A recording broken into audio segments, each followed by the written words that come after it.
ng mga sorpresang yan, biyaheng Jensen naman tayo sa Mindanao para doon maghatid ng saya. Pag sinabing Jensen, tuna capital of the Philippines yan. Ako, sikat sila sa mga nagalaki ang tuna nila. Na kaya ngayong umaga nasa Fishport, sina Ate Sue at Chef JR, may inihanda silang masarap na almusal para sa mga masisipag na nagtatrabaho dyan.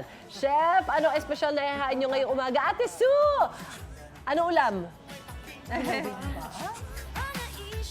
Good morning mga kapuso! Balik po tayo dito sa Mindanao. Dito po tayo sa General Santos City sa Fishport Complex. At ito nga po bahagi ng ating ika-25 anibersaryo ng unang hirit. Siyempre alam niyo po itong General Santos City ay alam niyo po araw-araw toneladan tuna ang dumadating dito. Kaya naman napakaagawang busy ng ating mga kapuso dito sa Fishport Complex. At alam niyo ba na ang Jensen ang pinakamalaking producer ng mga canned at fresh tuna sa bansa. Kaya naman, lahat ng klase ng luto na isda ay matitikman nyo dito. Dahil araw-araw ganito, napakarami yung ganito kalalaking isda. Di ba, Chef? Yes, ma'am. Actually, record holder sila ng pinakamaraming nahango na tuna sa buong mundo. So, hawak ng General Santos yan. Sa dami na nakuha ni Chef na isda, na tuna, nakapaghanda na siya ng mga niluto niya, iba-ibang putahe. Bahagi ng ating grand surprise, sarap sa mga kapuso natin. Kasabay ng mga kasama natin dito sa Fishport na talaga naman maaga ding nag-uumpisa ang araw. 5:30 din daw po sila actually nag-uumpisa ng paghahango at saka yung kanya-kanyang barteran dito, ma'am. Yes, kaya naman kanina pa ho, nako, nagkatay na si Chef ng ng tuna para lutuin na iba-ibang klase ng putahe. Ano ba yung isang pinaka-main na putahe gagawin mo, Chef? Siyempre, ma'am, eto, nabanggit natin kanina, kailangan maghanda tayo ng pagkain para doon nga sa mga kapuso natin.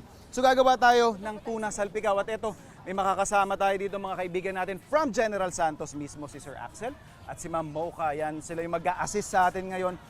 Sir Axel, pag ako kagaya ko na dayo, ano yung normal or kadalasang isasuggest mo or i-recommend mong kailangan matikman kapag napadayo ng General Santos? Magandang Jensen, Chef, ano? Oo. So, dito sa General Santos, ang pinagmamalaki talaga namin dito is ang aming tuna. Of course. So, maraming klaseng luto ng tuna, pero ang pinakasikat dito sa amin ay ang tuna pastil. Tuna pastil, mga kapuso ha. Very, pastil, kilala nating lahat yan. So Kilala. yung ginawa na rin nating version yung Yeah. tuna. Instead of chicken, ang ginagamit natin Oo. doon is ang tuna. And Okay. meron din tayong tuna sugba, yung ginigrill yung Ginigrill, tuna. okay. Ay, And- so, actually kanina pagdating pa lang ni Ma'am Susan, nagkikrave na siya ng mga tuna pa nga na ginigrill natin. At yung for the ginagawa naman nating dish, so, siyempre pag sinabi po nating salpikaw, kailangan dyan may bawang. So naglagay na ako ng bawang. Tapos may mga ibang garnishes lang tayo, kagaya ng mushroom, bell pepper, and onions. Pero after nyan, eto na. Sir Axel, lagay na natin yung ating main ingredient na fresh na fresh. Kita nyo naman yung kulay niyan. Sariwang sariwa. And normally pag tuna, Sir Axel, Mamoka, ako, I treat it parang steak.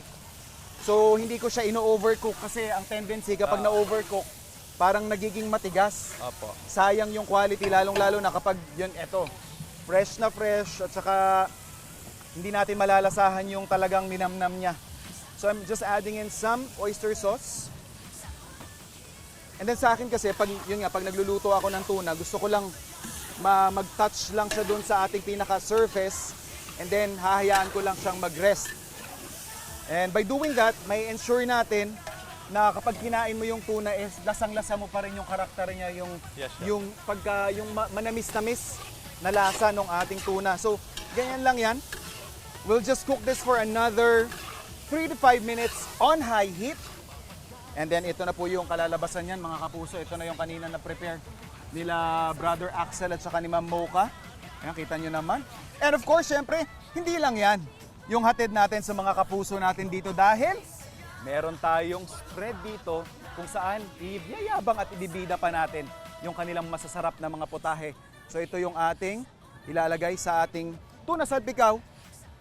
Yan. Meron din tayo dyan yung grilled tuna. Sabi nga natin, grilled belly. So, sugba. Ma'am Susan, eto pa.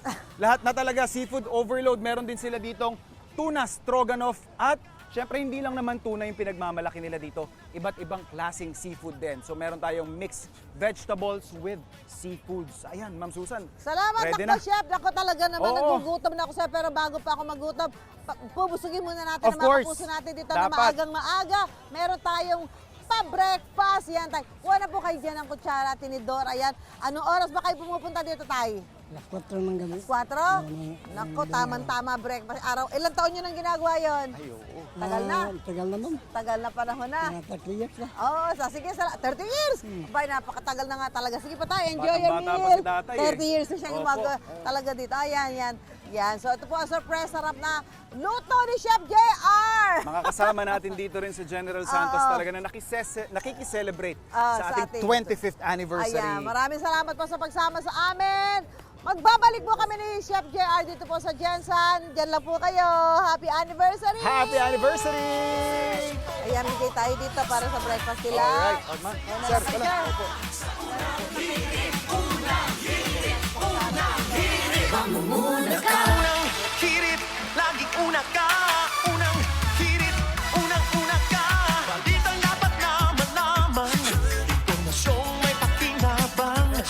Mga isyu ng bayan ay ating pag-uusapan. Pampagana sa umaga. Masayang kwentuhan, sorpresa sa bayan. Panalo sa agahan. Wala ka nang hahanapin pa. Samahang totoo. Wait! Wait lang! Huwag mo muna i-close. Mag-subscribe ka na muna sa GMA Public Affairs YouTube channel para lagi kang una sa mga latest kwento at balita. I-follow mo na rin ang official social media pages ng Unang Hirit. Thank you. O sige na,